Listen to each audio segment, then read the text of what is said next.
Let's break down 10 must-start players going into Week 12 of the 2024 fantasy football season. With 6 teams on bye week, we need to pay close attention to matchups and upside and make sure we are not benching these players that are going to go absolutely nuclear.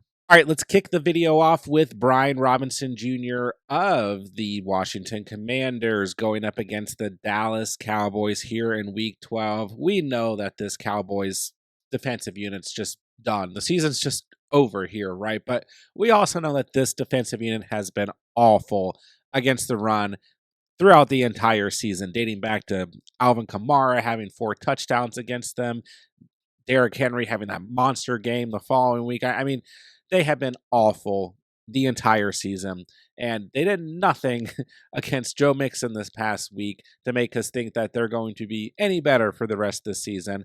And Brian Robinson kind of due for a big game, right? We missed him for 2 weeks, weeks 9 and 10 due to injury. Then he came back in week 11 against a good Eagles run defense and had 63 yards on the ground and a touchdown and 14.2 fantasy points. That's the same number of fantasy points that Brian Robinson Jr.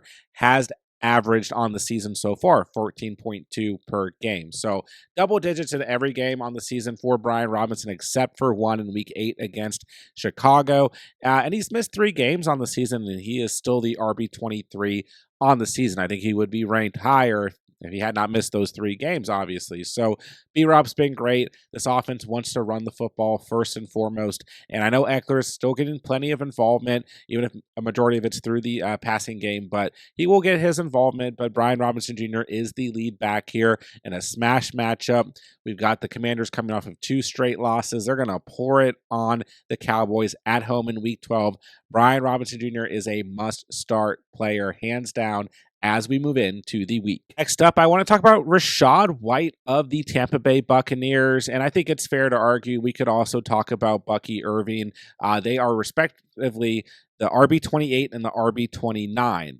Irving at RB28, White at RB29. They both have been fantastic, and I think you could really argue for either running back here. I think they're both great starts this week, but let's take a look at Rachaad White, who's had 12.5 or more fantasy points in 4 straight games with a ceiling of 29.1 fantasy points. He has had 5 or more catches in 3 of those last 4 matchups and at least 3 targets in each of those last 4 matchups. His involvement in the passing game has outweighed Bucky Irving by a pretty strong measure. He also has 4 receiving touchdowns and 1 rushing touchdown in the last 4 weeks. He gets the New York Giants this week, giving up the 21st most fantasy points to the running back position. They just gave up a huge rushing day to Chuba Hubbard in their last game in week 10. And I think not just this week is great for Rachaad White and Bucky Irving, but the following week, they get the Carolina Panthers, then the Las Vegas Raiders, then a tough matchup against the Chargers, sure, but then they get the Cowboys and the Panthers to wrap up the season. We talked about this in the league winning moves video last week.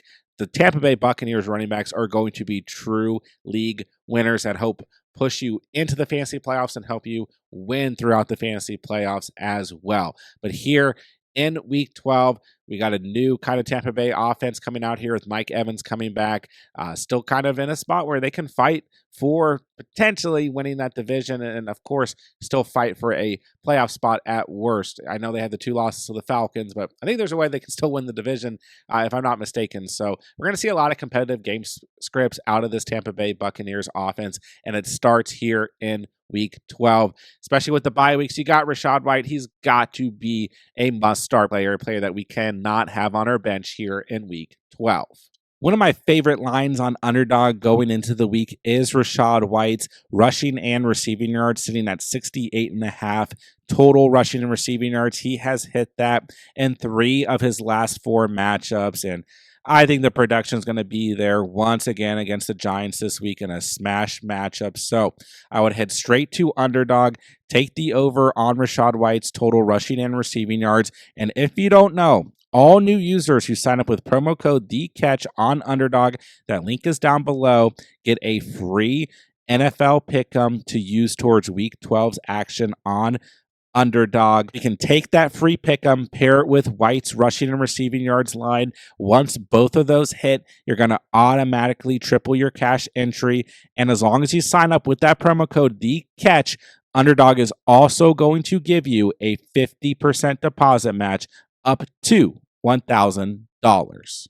Next up, let's talk about James Conner of the Arizona Cardinals, your RB14 so far on the season, averaging 15 fantasy points per game. I would imagine that of most of the players we talk about today, James Conner is probably the most automatic start, but I just want to give you guys some confidence here. Single-digit fantasy performances just twice so far on the season, and I think this Cardinals team, another team in these next couple weeks that's really going to start heating up. They're the top of their division right now. That division is basically wide open. But I think that this is a team that could seriously win that division, and they have a very strong strength of schedule. But that starts here in Week 12.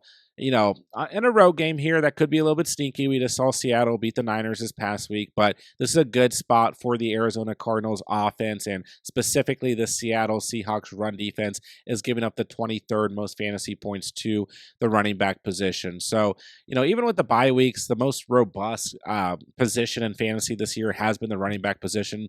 Very little injury compared to wide receivers, and a lot of consistency out of running backs on the season. So, Connor, top 15 running back. You're probably starting him anyways, but I just want to give you guys the confidence. Connor should be in your lineups and really should be in your lineups for the remainder of the season. We kind of get that stiff matchup against Minnesota in week 13, weeks 15 and 17 against the Patriots and the Rams. Kind of mediocre, but outside of that, they're going to get Seattle twice and the Carolina Panthers. James Conner is due for some really big days. And then the other thing that I've gotten some questions about is like Trey Benson starting to get touches, 8 touches week 9, 10 touches in week 10. How is that going to potentially impact James Conner moving forward? Connor's going to be fine. He's a must-start player. Do not bench James Conner this week. He should absolutely be in starting lineups heading into week 12. All right, last running back I'm going to mention is another kind of must-start player on a weekly basis, but I do get questions about him as well, and that's Josh Jacobs of the Green Bay Packers, coming in as the RB13 thus far on the season, coming off of a big performance against the Chicago Bears. Run defense in week 11, 23.4 fantasy points, 76 yards on the ground, a rushing touchdown, and added 4 receptions for 58 receiving yards. So we look at Josh Jacobs on the season, double digits in every game except for week 3 against Tennessee. He's been extremely consistent. He's another player I talked about in the league-winning moves video. Love his rest of season schedule. You do have a couple tough run defenses in there. In San Francisco, I think you could consider one of them, as they're kind of right there in the middle, coming in 15th against opposing running backs. But while they're, on paper, there are some tough matchups in this game, whether we're looking at quarterbacks, running backs, wide receivers, tight ends, etc. I do think that this is going to be a good game script between the Niners and the Packers, and the advantage here is that the Packers are at home. So listen, no reason to overthink Josh Jacobs just because he's playing the Niners. I've gotten some questions about Jacobs throughout the week, and there's nothing to be of concern here. Like I said, he only has a single-digit performance once on the season, and that's because Malik Willis was taking all of the rushes, it felt like, in that game against his former team and the Titans. So Josh Jacobs is a great start this week, but we do also want to consider he is on the injury report with a calf and quad injury, so monitor that. But the Packers kind of in a position they're going to be pushing to get the best potential playoff spot and fight for the playoffs here that they can. So they're going to be trying to win each and every game, and Josh Jacobs a big part of that. But maybe keep an eye. Emmanuel Wilson could come in line here if we do see Josh Jacobs miss the week. But at this point in the season, I try not to freak out about veteran injuries to running backs and wide receivers. Nonetheless, Jacobs RB13 on the season, double digits almost the entire season, averaging 15.3 fantasy points per game. Don't overthink this matchup. Josh Jacobs is still a must-start running back in Week 12. Moving along to the wide receiver position, let's take a look at Ladd McConkey of the LA Chargers, who has 11.4 or more fantasy points in 3 of his last 4 matchups. He has moved up to the wide receiver 15 on the season. He is averaging 12.9 fantasy points per game, and he gets another smash matchup this week against the Baltimore Ravens, who did look much better in terms of their secondary this past week, but they are still allowing the most fantasy points to the wide receiver position thus far on the season. We get another primetime game this week for the Chargers. They're at home. Justin Herbert is humming. This offense looks great. They're throwing the football with efficiency. You own Lad McConkey, especially with the bye weeks, I mean, he is just a smash start this week.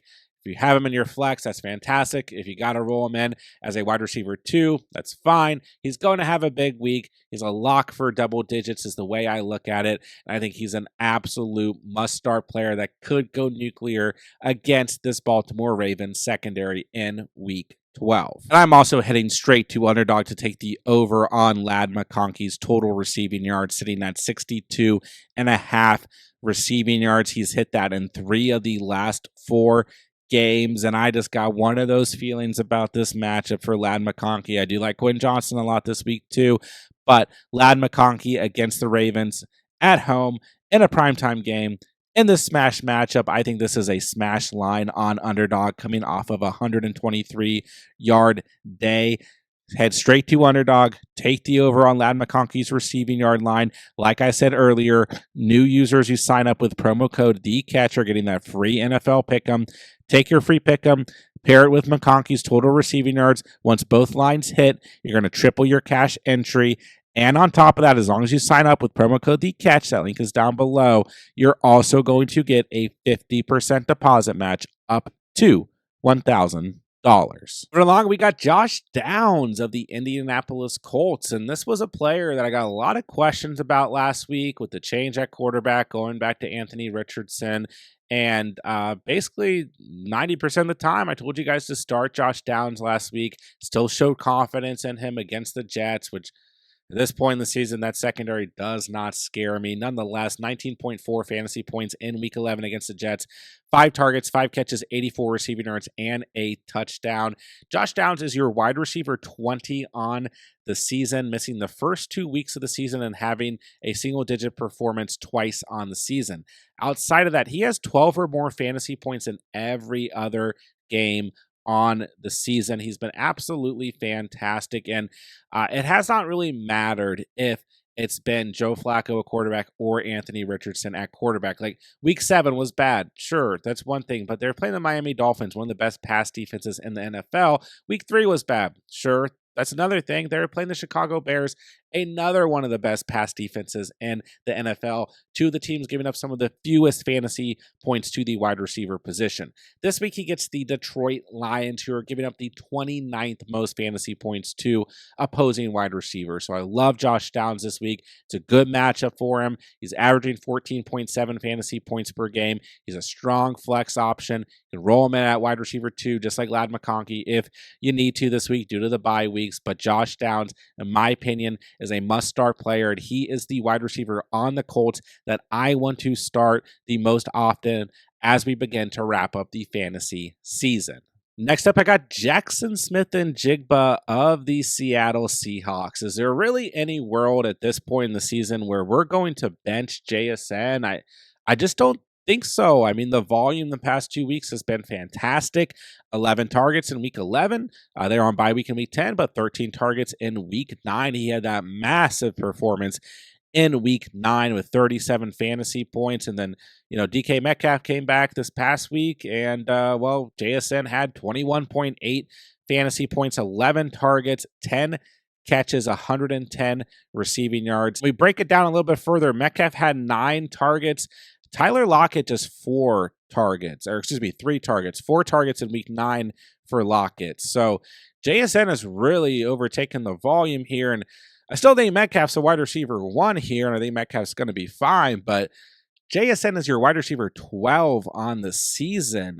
Single digits 3 times on the year, 10.3 or more fantasy points in every other game. So it's kind of a middle-of-the-pack matchup this week against the Arizona Cardinals, giving up the 17th most fantasy points to the position. And I do like this Arizona Cardinals defense right now. But, man, JSN, I just think the upside's too high. The floor is here. I don't think there's any reason whatsoever to bench JSN moving forward for the rest of the season. But for some reason, you were, thinking twice about it here in week 12. Don't do it. It's a home game for the Seahawks. Like I said, I'm not sneezing at the Cardinals defense or anything, but JSN should be in line for another big game. I don't know if 20 plus points is in the picture, but he has a very safe floor, very strong flex option, and a must start wide receiver moving into week 12. All right, last wide receiver I want to talk about is Malik Nabers of the New York Giants. I want to try and give you Nabers owners a little bit of confidence this week as we have Tommy DeVito starting at quarterback for the Giants. But keep in mind, this is one of the worst secondaries in the NFL. One of the secondaries giving up the most fantasy points to opposing wide receivers, giving up the 28th most to the position.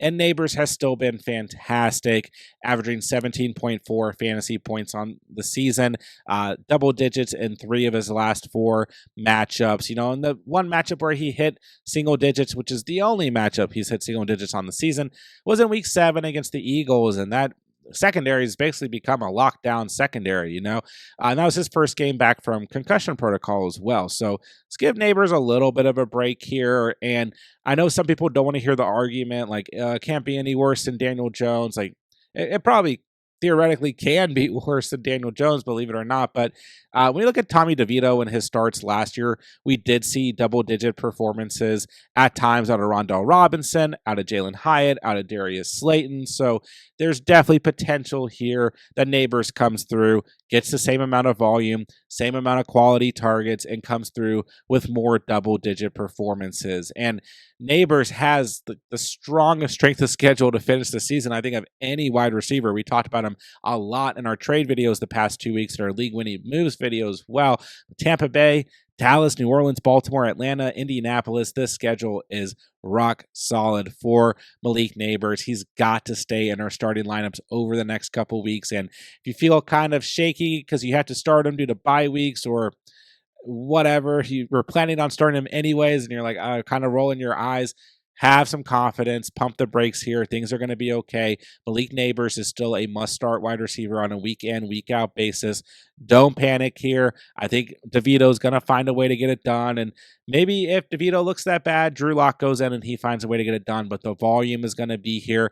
The matchup is here. Sometimes all it takes is 1 or 2 big plays, and the Buccaneers have allowed that defensively on the season. So if you own Nabers, don't freak out. He is still a must-start player at the wide receiver position in week 12.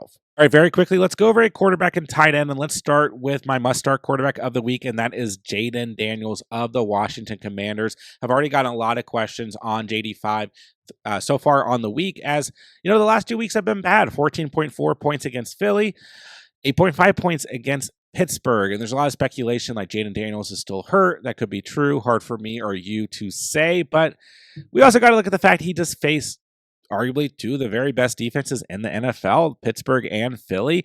And before that, he had 19.8 fantasy points against the Giants and 22.2 against Chicago. And outside of week 2 against the Giants and those last 2 performances, and then the game he got hurt, so 4 games on the season, you're looking at 19.86 or more fantasy points in every single game.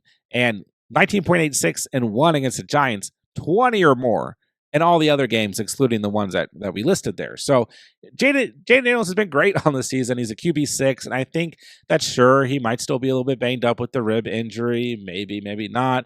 But these were also 2 very tough matchups the past 2 weeks, and the expectations were set so high for Jaden Daniels from a real-life perspective and from a fantasy perspective because of his early success on the season that it's easy to just kind of look at it and be like, I don't know if I can trust him anymore, but he's playing the Cowboys this week. They're giving up the 28th most fantasy points to the quarterback position. They're awful against the run. Maybe we start to see some of that rushing upside from Jaden Daniels come back, as hasn't been there in the past 2 weeks against those stiffer defenses.